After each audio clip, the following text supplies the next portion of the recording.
céu. Bem, seguinte, Fábio Oliveira continua comigo porque chegou a hora. Agora vamos fazer uma viagem no tempo.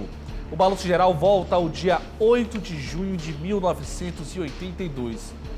Nesse dia, ficou marcado para a história quando o avião VASP, do voo 168, se chocou contra a Serra da Aratanha. Nossa equipe foi até a cidade de Pacatuba para reviver esse momento.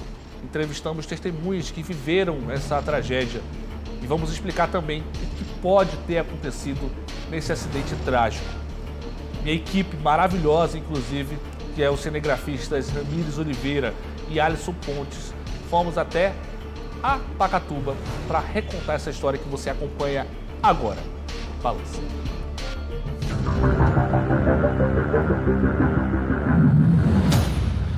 Na madrugada do dia 8 de junho de 1982, às 2h45 da madrugada, um Boeing 727 Super 200 da VASP se aproximava de Fortaleza após cumprir mais um voo na extensa malha de rotas da companhia. Porém, repentinamente, um estrondo foi ouvido na cidade de Pacatuba, acordando a maioria dos moradores que, sem saber, ouviram o maior e o mais grave acidente da aviação comercial brasileira até então.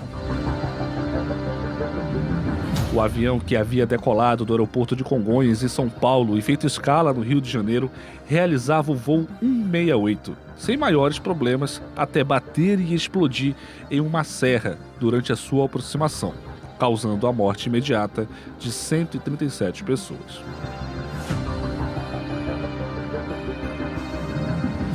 Quais os motivos que teriam levado um avião comercial equipado com um moderno sistema de navegação a chocar-se contra uma montanha conhecida da sua experiente tripulação, que incluía até mesmo um cearense? Mesmo após 40 anos do acidente, muitas perguntas ainda continuam sem respostas. Nossa equipe de reportagem veio até a cidade de Pacatuba, que fica a cerca de 30 quilômetros de Fortaleza. Hoje nós vamos recriar o dia 8 de junho de 1982. Foi aqui, na Serra de Aratanha, que o avião VASP 168 se chocou e entraria para a história. O voo 168 naquela madrugada não era um voo comum, pois levava um grupo de empresários em festa. O Boeing da VASP, ao bater na Serra da Aratanha, levava um grupo de 15 empresários do setor têxtil do Ceará, que havia acabado de participar da 27ª FENIT, em São Paulo, com muito sucesso, e ainda comemorava esse fato. Ao deixar o solo na capital paulista, o avião levava 54 passageiros e 9 tripulantes. No comando da aeronave estava Fernando Antônio Vieira de Paiva, um dos mais antigos pilotos da VASP na época, com 21 anos de serviço, conhecido como o Comandante Vieira. Às 10h53 do dia 7 de junho de 1982, o avião decolava do aeroporto de Congonhas, em São Paulo.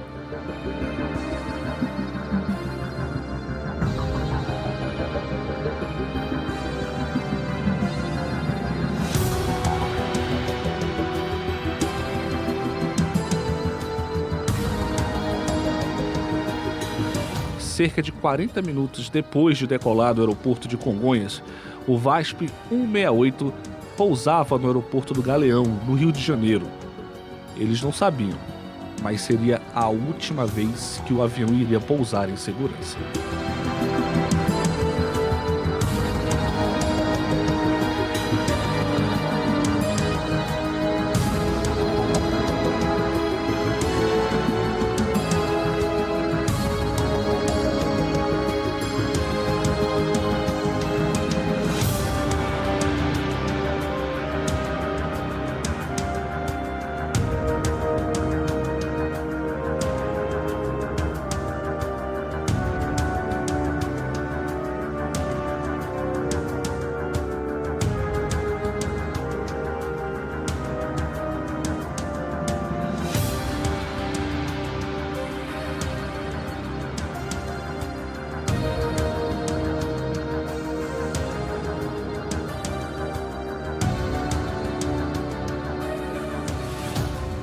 pouso no Rio de Janeiro estava cumprindo a única escala do voo, que estava com destino à Fortaleza. Ali, outros 67 passageiros embarcaram na aeronave. Exatamente à 00:12, já do dia 8, o VASP 168 decolou pela última vez.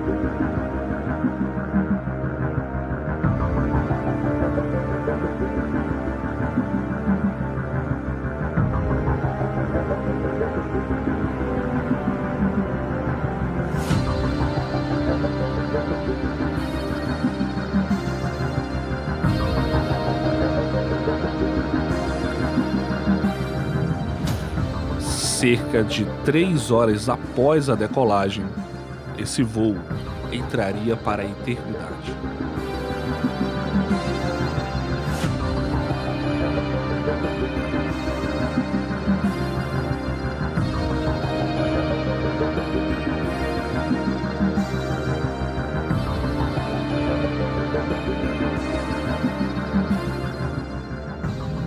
O comandante Fernando Antônio Vieira era o membro mais antigo da tripulação. Tinha 43 anos e era natural de Caximbu, Minas Gerais. Foi admitido na VASP no dia 15 de março de 1961 e era piloto desde 59. Tinha 9 anos como comandante e primeiro oficial de um 737. Carlos Roberto Duarte Barbosa, o copiloto, tinha 28 anos. Era casado e natural de Porto Alegre, no Rio Grande do Sul. Foi admitido na VASP no dia 28 de fevereiro de 1980 e tinha 2 anos e meio como o primeiro oficial de um 727-200. Antes de entrar na VASP, esteve na Varig por 8 anos como copiloto. José Erimar de Freitas, que era o engenheiro de bordo, tinha 31 anos. Era natural de Nova Morada, no Ceará. Também era casado e tinha 2 filhas. A menor com menos de 1 mês de idade. Fanático por aviação, ele entrou na VASP no dia 19 de junho de 1972 como mecânico de manutenção e passou a mecânico de voo de um Boeing 727 em 1979. Antes de entrar para a VASP, foi piloto comercial e instrutor de pilotagem em Itu, no interior de São Paulo. Às 2h25 da madrugada, a cerca de 140 milhas do aeroporto de Fortaleza, o controle de tráfego autorizou o avião a descer de 33 mil pés para 5 mil pés. Nesta descida, houve o primeiro fator que ajudaria no acidente. O comandante teria que avisar o controle de tráfego quando a aeronave atingisse 10 mil pés, o que não aconteceu. O segundo erro que ajudaria no acidente aconteceu na decisão do piloto em iniciar a descida final para pouso muito antes do recomendado. O comandante Vieira iniciou a descida a 137 milhas do aeroporto, quando, na verdade, era para ter descido apenas com 86 milhas. Essa decisão não foi questionada por nenhum tripulante. Ainda durante a descida, o sistema do avião tocou 2 vezes, quando a aeronave atingiu 5.800 pés e a segunda vez, quando atingiu 2.300 pés. Os 2 avisos sonoros foi ignorado pelo comandante Vieira. A essa altura, a aeronave já estava muito abaixo do nível de segurança determinado pela aviação na época, que era de 3.000 pés.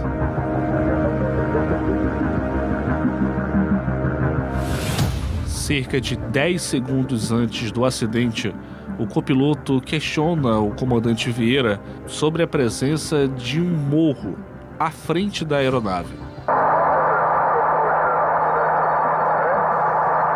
Em voz com tom tímido, o copiloto reforça, questiona se tem um morro à frente. O comandante Vieira parece não entender o aviso.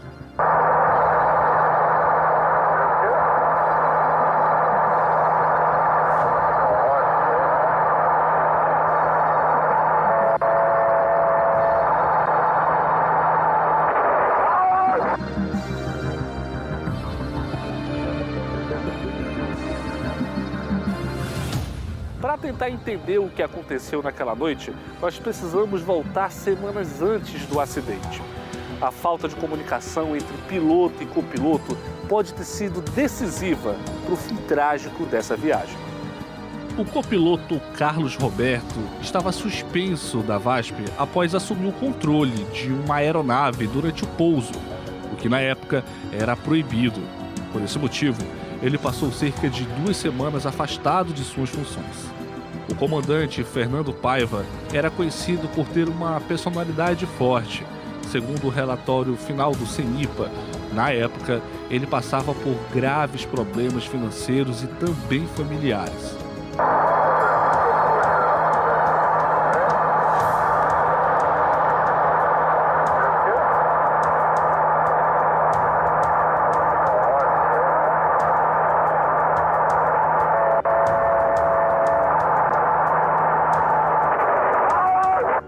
Eu estava dormindo, quando acordei com uma pancada, aí a gente se acordou, abriu a porta, olhou para a serra, viu aquele fogaréu assim. Nós ouvimos um tiro aqui pro lado da serra, um tiro forte, um clarão. A gente pensava que a Pacatuba estava se destruindo. A gente viu a explosão, né? Quando a gente saiu fora, que a gente olhou para a banda da serra, tinha uma luzinha. Quando foi, a gente também nem ligou, mas quando foi de manhã, a gente já viu aquele movimento e o pessoal dizendo que tinha sido um avião que tinha caído na serra. O resgate dramático das vítimas foi acompanhado pelo país na época. Porém, devido à velocidade do impacto da aeronave contra a Serra da Aratanha, não foi possível conseguir salvar nenhum corpo inteiro do local do acidente. Esse gramado não ficou conhecido por uma grande partida de futebol.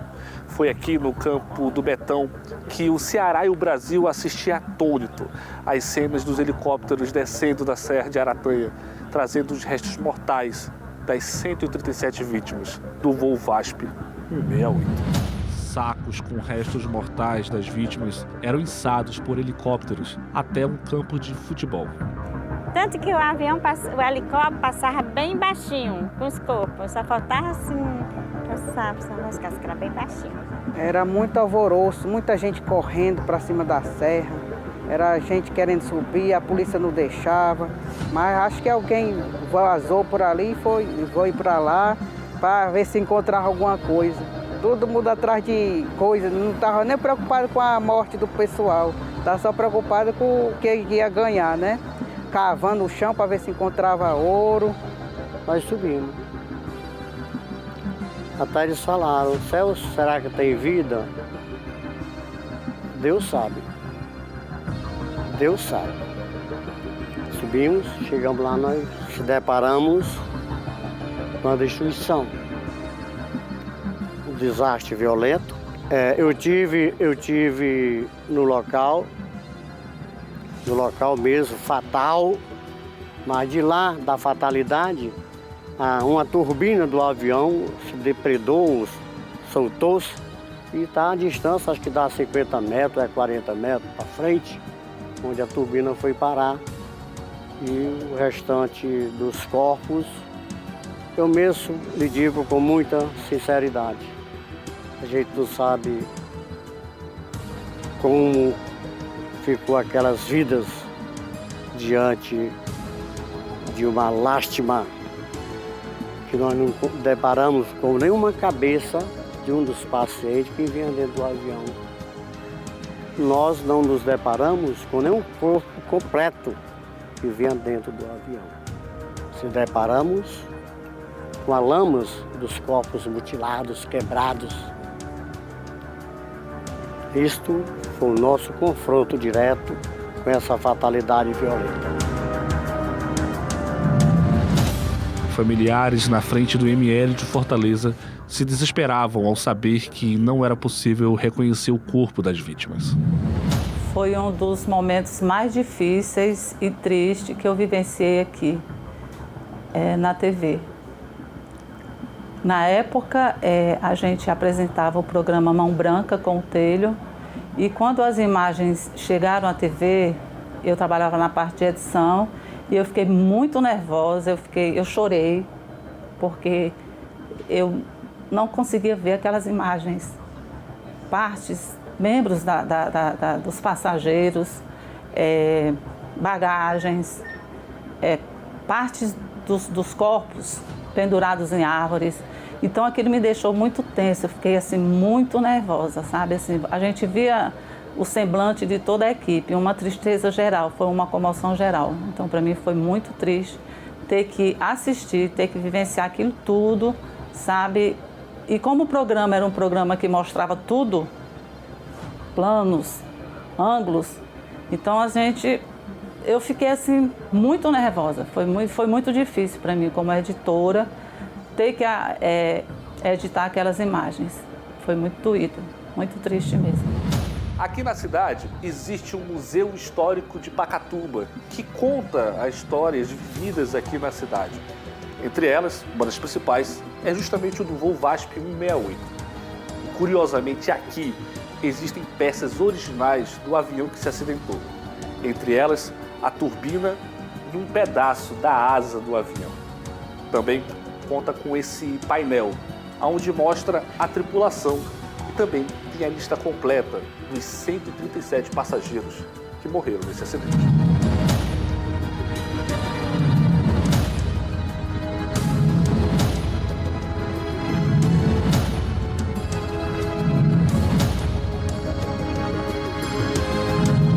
Como em toda cidade pequena, logo após o acidente, surgiram diversas lendas. Houve lendas que diziam que quem tentava subir a serra para procurar o exato local do acidente acabava se perdendo no meio da mata. Também existe uma lenda de que as pessoas que pegaram o objeto das vítimas do acidente passaram a ouvir barulhos na casa onde mantinham esses objetos. Mas de longe, a mais famosa envolve a igreja Nossa Senhora da Conceição. Rege a lenda que logo após o acidente, uma procissão foi vista por moradores descendo da Serra de Aratanha. Seriam as vítimas do voo que estavam descendo vestidos de branco e com uma vela na mão. Os restos mortais das vítimas do voo foram enterradas em uma cova coletiva no cemitério Parque da Paz, em Fortaleza. A falta de ação e timidez do copiloto ao alertar sobre o morro para o comandante pode estar ligada à suspensão recente que o copiloto havia recebido. Moradores de Pacatuba pedem que seja construído um memorial no local do acidente.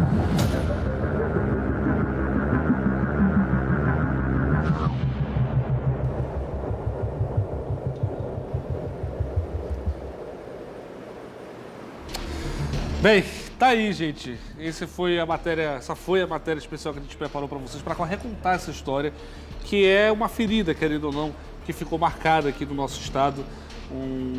Claro que a gente usou, e acho que tem quase 20 minutos de reportagem, né? Muita coisa acabou ficando de fora, porque existem várias versões desse acidente.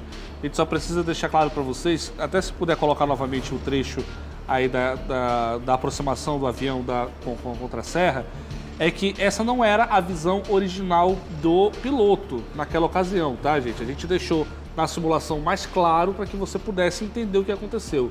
Mas era 3 da manhã, estava muito escuro, então ele não acabou vendo a serra. Nessa simulação você consegue ver porque a gente deixou mais claro para que você pudesse entender o que aconteceu naquela noite.